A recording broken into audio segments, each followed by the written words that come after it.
Dernier match des Bleus pour les qualifs à l'Euro 2024, Grèce-France, match que je couvrirai d'ailleurs en live sur YouTube ce soir. Les amis, c'est l'occasion de profiter des opportunités de prono sur BetClick. 100 € de bonus sur le premier pari s'il est perdant avec le code LEXCITY via le lien en description. Conditions pour jouer dans le bandeau jaune en bas de l'image.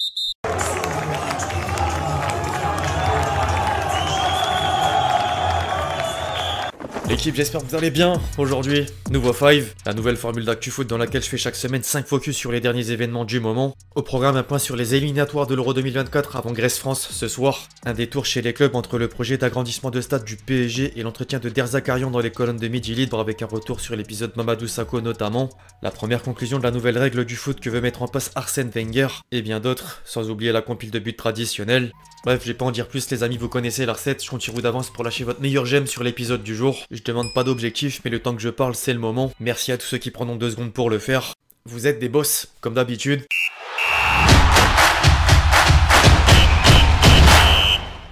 Samedi soir, l'équipe de France n'avait qu'un objectif en tête, abattre l'ennemi. Et à chaque fois qu'on peut, on la met au fond.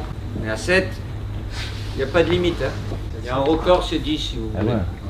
Vous pouvez même l'exploser après, plus il est long, plus il est... Vous freinez pas les gars, c'est respecté aussi.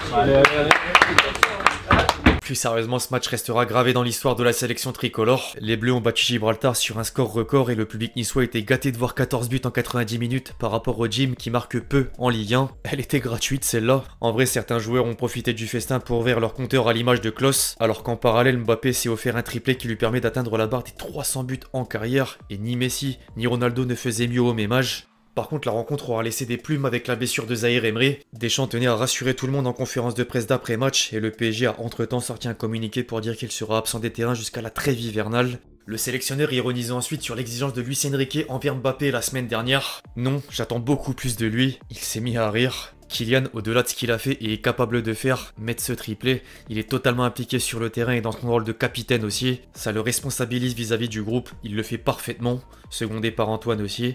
Le jeu penche d'ailleurs souvent à gauche, mais il encensait également le couloir droit de l'équipe de France. Dans la préparation, on voulait gagner ce match avec la manière. À 11, c'était déjà dur pour eux, mais à 10, on a su respecter l'adversaire. 14 buts, c'est pas mal. À travers les déplacements et les combinaisons, j'ai bien aimé le côté droit. Kingsley a montré de la qualité dans la percussion et sur les centres. Jonathan aussi. Dans l'idéal, quand on peut avoir un équilibre, c'est satisfaisant de ce côté-là. Deschamps veut maintenant conclure en beauté. Il fallait qu'on gagne 2 points avec les 2 matchs restants pour ne pas se retrouver dans une situation qu'on maîtrise moins. On a pu le constater lors du dernier Euro où on s'est retrouvé dans le même groupe que le Portugal et l'Allemagne et on y a laissé des plumes. Ce groupe est compétiteur, il veut toujours plus. En Grèce, nous n'allons pas faire du tourisme. Ce soir, les Bleus peuvent prolonger le plaisir. Au-delà de finir en tête de série, la sélection tricolore peut réaliser le grand chelem avec 8 victoires et reprendre la première place du classement FIFA. Affaire à suivre. En dehors de l'équipe de France, les qualifications pour l'Euro 2024 approchent du dénouement. Hier, l'Italie a validé l'objectif en Ukraine sur un score vierge et la presse transalpine peut lâcher un ouf de soulagement pour la squadra Azzurra qui pourra défendre le titre de 2021 à partir du 14 juin prochain. En revanche, les Ukrainiens crient au scandale pour un pénalty non sifflé en fin de rencontre. Mudryk était fauché dans la surface de réparation à quelques secondes du coup de sifflet final et l'arbitre n'a même pas demandé la vérification de la VAR. Peu importe, les Bleus et Jaunes manqueront le championnat d'Europe à l'image de la Norvège. La bande à Haaland n'a pas pris assez de points et sera absent d'un 3e tournoi majeur consécutif après la Coupe du Monde 2022. 20 nations sur 24 sont désormais qualifiées. En plus de l'Italie, Suisse, Roumanie, Pays-Bas, Serbie, Slovénie et République tchèque viennent de décrocher leur ticket pour l'Euro 2024. 4 places sont encore à prendre. Dans le reste des affiches, quelques événements méritent leurs commentaires comme les blessures. Après l'hécatombe du Real Madrid, l'Espagne a appris une mauvaise nouvelle concernant Gavi qui s'est fait le ligament. Le numéro 6 du Barça sera indisponible jusqu'à la fin de la saison et les quotidiens espagnols constatent que les passages à l'infirmerie s'enchaînent chez différentes écuries européennes. La FIFA s'apprête peut-être à les indemniser mais les clubs veulent surtout un changement du calendrier international pour limiter les risques. D'où le titre Guerre Club FIFA. En parallèle, certaines performances valent le détour. Le Portugal a terminé sur un sans faute les éliminatoires à l'Euro 2024. 10 matchs, 10 victoires, 36 buts marqués et seuls 2 encaissés. La Belgique n'a fait qu'une bouchée de l'Azerbaïdjan grâce à un quadruplé de Lukaku, tandis que l'Allemagne retombe dans ses travers. Les hommes de Nagelsmann sont tombés en réception de la Turquie et inquiètent à quelques mois du championnat d'Europe.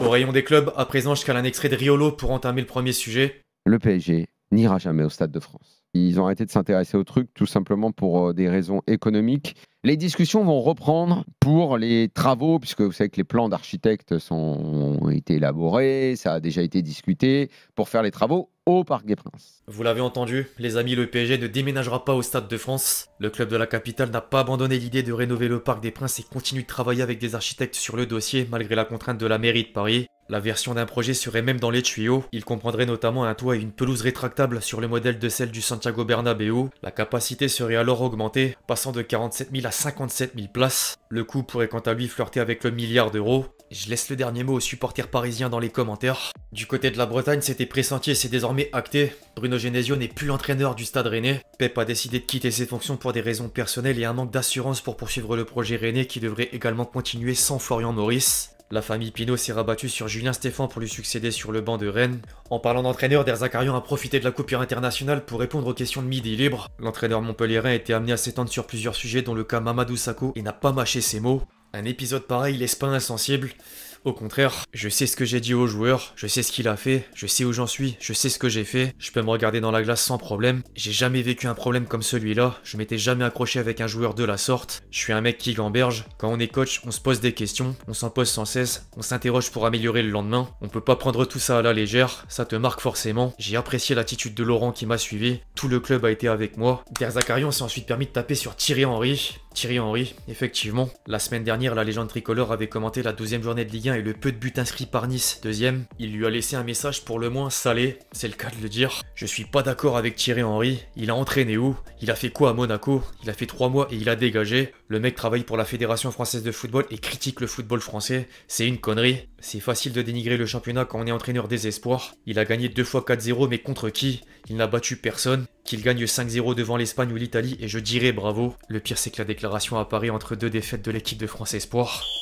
Est-ce que vous vous rappelez de la loi Arsène Wenger? Les amis, je vous en avais parlé ces derniers mois. Pour ceux qui n'étaient pas là, c'est en fait une nouvelle règle du hors-jeu qui est testée dans les catégories de jeunes en Suède et en Italie avant de potentiellement apparaître partout. La loi Wenger, c'est quoi? En fait, tout le corps de l'attaquant adverse doit intégralement dépasser le dernier défenseur pour qu'il soit en position illicite. Si l'une des parties du corps figure sur la même ligne, alors l'attaquant n'est pas hors-jeu. La FIFA veut non seulement favoriser l'attaque, mais aussi mettre fin au hors-jeu millimétré qui prête à confusion avec des parties du corps prises en compte et d'autres non.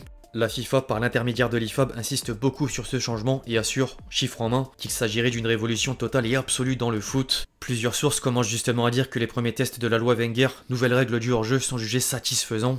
Il n'y a plus qu'à attendre d'en savoir plus dans les prochaines semaines, prochains mois. Dites-moi ce que vous en pensez dans les commentaires. Avant de clôturer la vidéo, les amis, c'est l'heure de la compile de buts traditionnelle.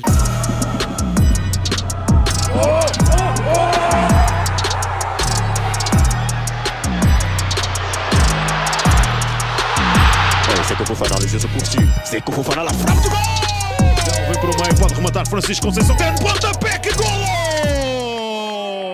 Bref, l'équipe, c'est tout pour le 5 du jour. J'espère qu'il vous a plu. Je compte sur vous si c'est le cas pour lâcher votre meilleur j'aime. Comme d'habitude, n'hésitez pas à réagir dans les commentaires sur tous les sujets qu'on a traités aujourd'hui. Puis d'ici là, on se retrouve très vite sur la chaîne pour de nouvelles vidéos. C'était Lexti. Ciao, ciao.